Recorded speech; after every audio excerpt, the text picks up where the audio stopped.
Hello, my name is Wendy. My student number is S04411057. The speech title is Why the Best Hire Might Not Have the Perfect Resume. The speaker is Regina Hartley. I'm a freshman in NCUE. Your company launches a search for an open position. The applications start rolling in and the qualified candidates are identified. Now the choosing begins. Person A, Ivy League 4.0, flawless resume, great recommendations, all the right stuff. Person B, state school, fair amount of job hopping, and other jobs like cashier and seeing waitress. But remember, both are qualified. So I ask you, who are you going to pick? My colleagues and I created a very official term to describe two distinct categories of candidates. We called A the silver spoon, the one who clearly had advantages and was destined for success, and we called B the scrapper, the one who had to fight against tremendous odds to get to the same point. You just heard a human resources director refer to people as silver spoons and scrappers. Laughter. Which is not exactly politically correct and sounds a bit judgmental. But before my human resources certification gets revoked. Laughter. Let me explain. A resume tells a story, and over the years, I've learned something about people whose experiences read like a patchwork quilt that makes me stop and fully consider them before tossing their resumes away. A series of other jobs may indicate inconsistency, lack of focus, unpredictability, or it may signal a committed struggle against obstacles. At the very least, the scrapper deserved an interview. To be clear, I don't hold anything against the silver spoon. Getting into and graduating from an elite university takes a lot of hard work and sacrifice. But if your whole life has been engineered towards success, how will you handle the tough times?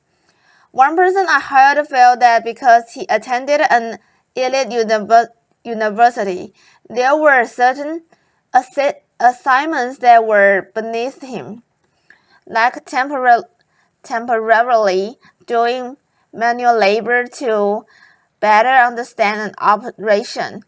Eventually, he quit. But on the flip side, what happens when your whole life is destined for failure and you actually succeed?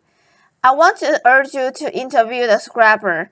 I know a lot about this because I am a scrapper. Before I was born, my father was diagnosed with paranoid schizophrenia, and he couldn't hold a job in spite of his brilliance.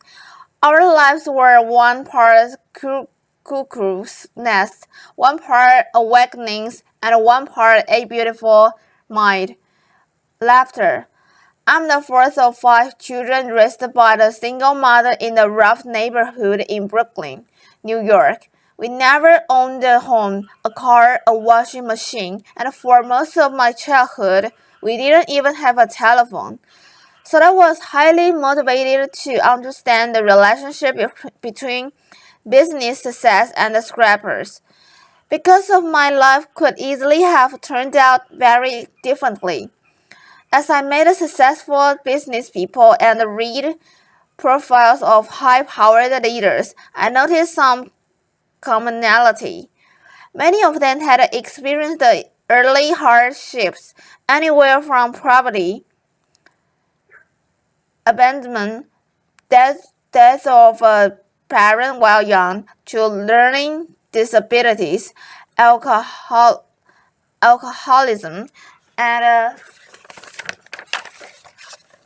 violence.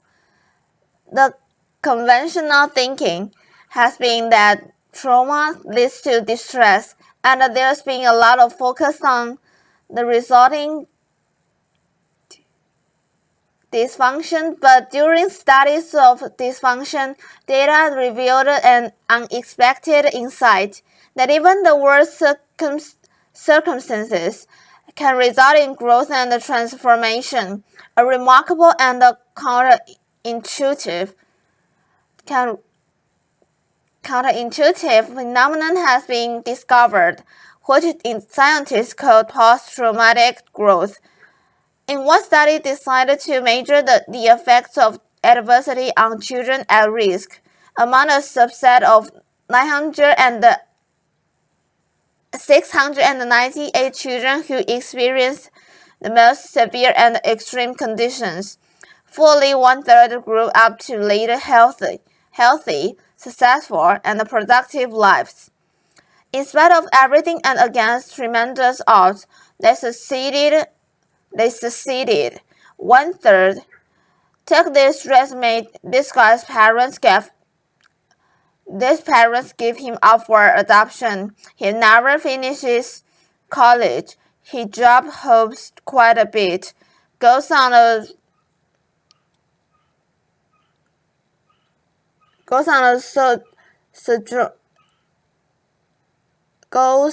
sojourn to India for a year, and to top it off, he has dyslexia.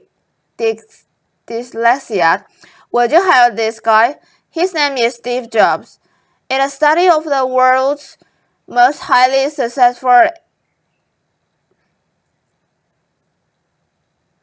entrepreneurs, it turns out a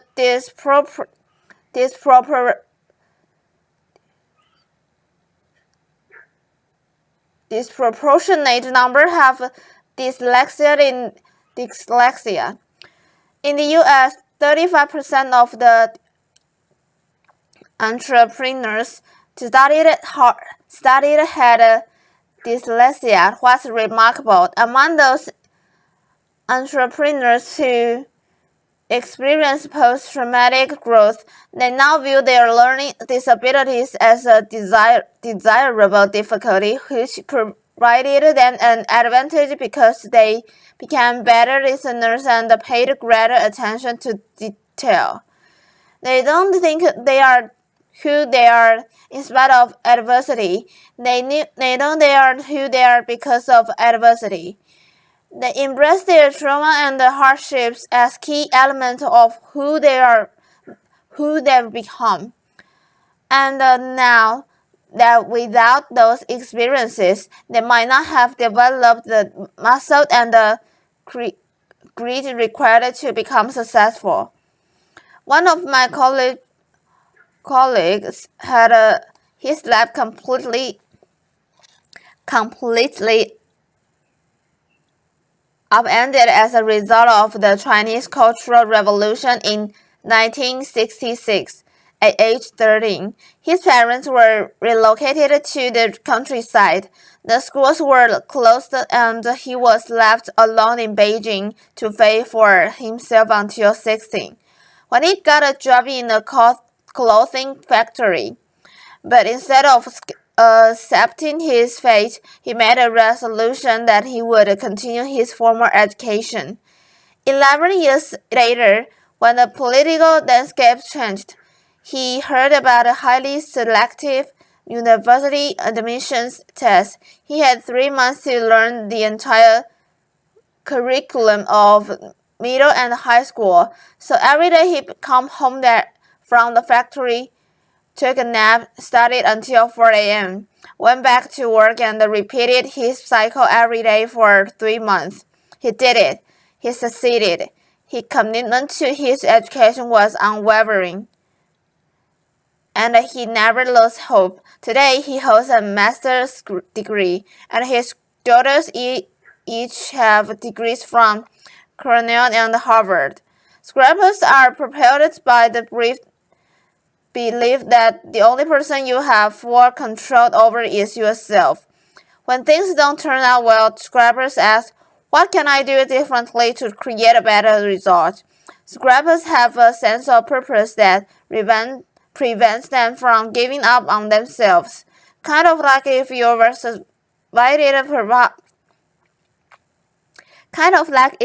survived poverty, a crazy father and several muggings, you figure. Business challenges, laughter. Really? Piece of cake. I got this. Laughter. And that reminds me, humor. Scrappers know that humor gets you through the tough times, and laughter helps you change your perspective. And finally, there are relationships between people who overcome adversity don't do it alone. Somewhere along the way, they found people who bring out the best in them and who are invested in their success. Having someone you can count on no matter what is essential to overcoming adversity. I was lucky in my first job after college. I didn't have a car, so I carpooled across two bridges with a woman who was the president's assistant. She watched me work and encouraged me to focus on my future and not dwell on my past. Along the way, I've met many people who've provided me brutally honest feedback, advice, and mentorship. These people don't mind that I once worked as a singing waitress to help pay for college. Laughter. I'll leave you with one final valuable insight. Companies that are committed to diversity and inclusive practices tend to support scrappers and outperform their peers. According to Diversity Inc., a study of their top 50 companies where diversity outperformed the S&P 500 by 25%. So back to my original question, who are you going to bet on? Silver Swing or Scrapper? I'll choose the underestimated contender whose secret weapons are passion and purpose. Hire the Scrapper. Applause.